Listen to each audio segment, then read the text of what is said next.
ইসলাম হলো চিরদিনের শান্তি সুখের ঠিকানা, ইসলাম ছাড়া অন্য সবই জাহান্নামের নিশানা। ছুটে আয় দেশবাসীরা শান্তি পিয়াসী যারা, ছুটে আয় দেশবাসীরা শান্তি পিয়াসী যারা, দিনের পথে জীবন দিলে বিধায় কিছু যাবে না, ইসলাম ছাড়া অন্য সবই জাহান্নামের নিশানা। জোরে বলুন মারহাবা।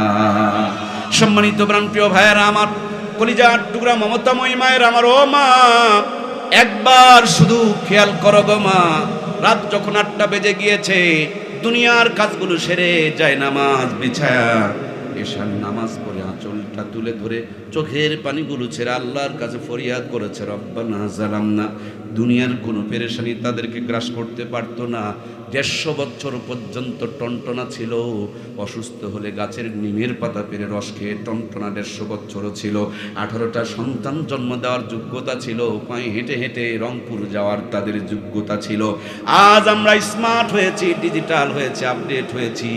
ওনারা 150 বছরও বাঁচতেন, আমরা 300 বছরও বাঁচি। কেউ নীলফামারীর ভাইরা হিসাব কি বোঝেন না? এই আমরা না ডিজিটাল হইলাম, স্মার্ট হইলাম, আপডেট হইলাম, ওভার স্মার্ট। নন স্মার্ট মানুষ যদি 150 বছর বাঁচে, আমরা স্মার্ট হয়ে 300 বছর বাঁচি। যারা যারা কথা বললেন না, তাদের কি জবানে কোনো প্রবলেম নাকি? নন স্মার্ট মানুষগুলো 150 বছর বাঁচতো, আমরা কি 300 বছর বাঁচি? কই লাভটা, কই ফায়দা, কই এস ফায়দা, কোথায় লাভ?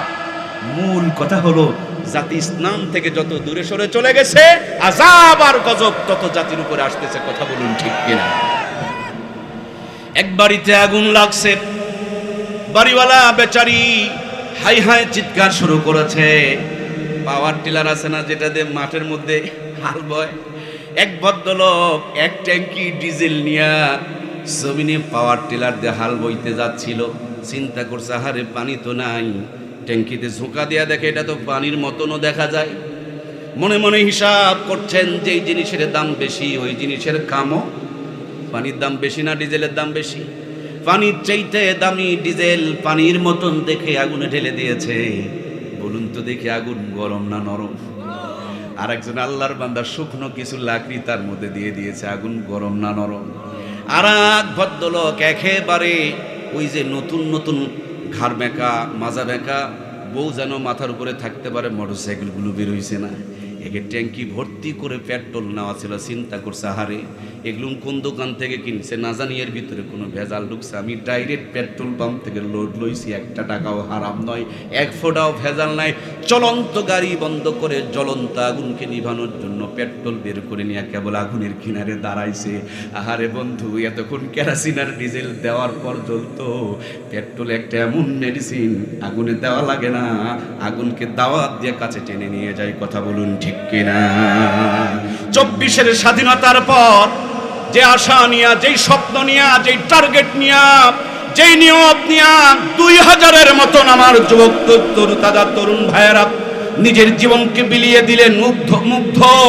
এরপরে আমার রংপুরের আবু সাহিদ ভাই যারা নিজের জীবনকে বিলিয়ে দিলেন, খেয়াল করে দেখেন, এখন আবার সেই স্বপ্ন পূরণ হয় নাই। গানের শিক্ষককে নিয়োগ দিতে চায়, ধর্মীয় শিক্ষকের নিয়োগের কোনো চিন্তা আছে নাকি? আমার ভাইয়েরা, যারা এতগুলো মানুষকে খুন করলেন, গুম করলেন, নির্যাতন করলেন, নির্বিচারে মেরে ফেলে দিলেন, এর বিচার বাদ দিয়া অন্য গান গায়। তার মানে আমার ভাইয়েরা, এই তো কিছুদিন আগে আমরা সেই দীর্ঘদিন ধরে আমাদের উপরে যে ইংরেজরা শাসন করেছিলেন, আমাদের মুরব্বীরা তাদের হাত থেকে স্বাধীন হয়েছিল। এরপর পাকিস্তান থেকে স্বাধীন হলো, তারপরে এরশাদ চাচার স্বৈরাচারী থেকে স্বাধীন হলো, এরপরে দীর্ঘদিনের মাফিয়া ডন তাদের হাত থেকে স্বাধীন হলো। একটা দেশ এত স্বাধীন হওয়া লাগে কেন? মূল কথা হলো, এক চোর চলে যায়, বড় চোর এসে ক্ষমতায় বসে যায়। যেই পরিমাণ অন্ধকার ছিল তার চেয়ে অন্ধকার আরো বেড়ে যায়। ঠিক কিনা? ওভার চ্যালেঞ্জ করে বলছি বাংলার মুসলমান, আগামী দিনে কোরআন প্রেমীদেরকে যদি ক্ষমতায় বসাইতে না পারেন, যতটা পরিমাণ অন্ধকার জুলুম অত্যাচার নির্যাতনে ছিলেন, এর চাইতে শতগুণ জুলুম অত্যাচার নির্যাতন সামনে অপেক্ষা করছে। কথা বলুন ঠিক কিনা? এজন্য ফিরে আসতে হবে ইসলামের পক্ষে, সাপোর্ট দিতে হবে ইসলামের পক্ষে, নইলে নাম শুধু মুসলমান রেখে কোনো লাভ হবে না। আল্লাহর কাছে মুনাফিকের কাতারে দাঁড়াতে হবে। কথা বলুন ঠিক কিনা? এই জন্য প্রাণপ্রিয় ভাইয়েরা, শুধু মুসলমান দাবি করলে হবে না। কোরআনুল কারীমের মধ্যে আমার আল্লাহ তাআলা বলছেন, ওয়া মিনান নাসি মান ইয়াকুলু আমান্না বিল্লাহি ওয়া বিল ইয়াউমিল আখির ওয়া মা হুম বিমুমিনিন ইউখাদিউনা আল্লাহ ওয়াল্লাযীনা আমানু ওয়া মা ইয়াখদাউনা ইল্লা আনফুসাহুম ওয়া মা ইয়াশউরুন। আল্লাহ বলছেন কিছু মানুষ আছে যারা বলেন আমরা ঈমান আনছি আল্লাহর প্রতি, আখিরাতের প্রতি। আল্লাহ বলছেন এরা ঈমানদার নয়, এরা মুমিন নয়, এরা নিজেরা ধোঁকার মধ্যে রয়েছে, মনে করছে মুসলমান এবং আল্লাহকে ধোঁকা দিচ্ছে, ঈমানদার এবং আল্লাহকে ধোঁকা দিচ্ছে। আমরা যারা কোরআনকে বাদ দিয়ে অন্য কিছু স্বপ্ন দেখছি, এরা আল্লাহর সঙ্গে তামাশা করছি। কথা বলুন ঠিক কিনা? আমার প্রাণপ্রিয় ভাইয়েরা, এই জন্য সারসংক্ষেপ মূল কথা হলো, জন্মের পর ডান কানে আজান, বাম কানে একামত দিতে হবে। এরপর বাচ্চাটা যখন একটু বড় হবে, এলাকার মধ্যে বুজুর্গ একজন আলেমের জবান থেকে আপনার সন্তানের জবানকে উদ্বোধন করায় নিতে হবে। নবীজির জামানায় সাহাবায়ে কেরামদের যখন বাচ্চা হতো, আল্লাহর হাবিবের কাছে বাচ্চাগুলোকে নিয়ে যাওয়া হতো। রহমাতুল লিল আলামিন জান্নাতি জবান দিয়া খেজুরকে চাবায়া চাবায়া নরম করে বাচ্চাদের মুখের মধ্যে উঠায়া দিত। আজকে নবী নাই, নবীর উত্তরসূরি ওলামা হযরত রয়েছেন, এদের কাছে নিয়ে যান যারা সবসময় দরুদ শরীফের জবানটাকে চালু রাখে, সকাল সন্ধ্যা যারা তেলাওয়াত করে, জিকির করে, হালাল খায়।